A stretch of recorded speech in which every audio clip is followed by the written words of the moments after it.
আসসালামু আলাইকুম রহমতুল্লাহি ওয়া বারাকাতুহু।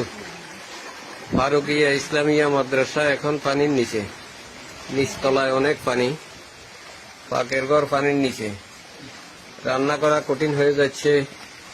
ছেলেবেলারা কোথা থেকে খাবে? এলাকার ছেলেবেলারা কিছু বাড়িতে চলে যাচ্ছে, বাকিগুলার রান্না বান্না নিয়ে অনেক চিন্তিত আমরা, কিভাবে ব্যবস্থা করব। সব ছেলে দোতলায় উঠতে হয়েছে, অবস্থা করুন আমাদের।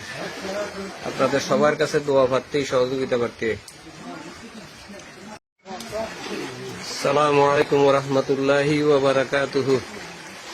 ফারুকিয়া ইসলামিয়া মাদ্রাসা এখন পানির নিচে, নিচতলায় অনেক পানি, পাকের ঘর পানির নিচে, রান্না করা কঠিন হয়ে যাচ্ছে।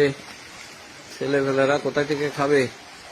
এলাকার ছেলেবেলারা কিছু বাড়িতে চলে যাচ্ছে, বাকিগুলার রান্না বান্না নিয়ে অনেক চিন্তিত আমরা, কিভাবে ব্যবস্থা করব। সব ছেলে দোতলায় উঠতে হয়েছে, অবস্থা করুন আমাদের। আপনাদের সবার কাছে দোয়া প্রার্থী, সহযোগিতা প্রার্থী। আসসালামু আলাইকুম রহমতুল্লাহি ওয়া বারাকাতুহু। ফারুকিয়া ইসলামিয়া মাদ্রাসা এখন পানির নিচে, নিচতলায় অনেক পানি, পাকের ঘর পানির নিচে, রান্না করা কঠিন হয়ে যাচ্ছে। ছেলেবেলারা কোথা থেকে খাবে? এলাকার ছেলেবেলারা কিছু বাড়িতে চলে যাচ্ছে,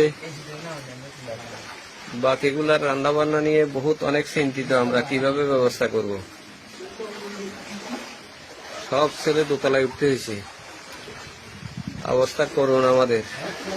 আপনাদের সবার কাছে দোয়া প্রার্থী, সহযোগিতা প্রার্থী।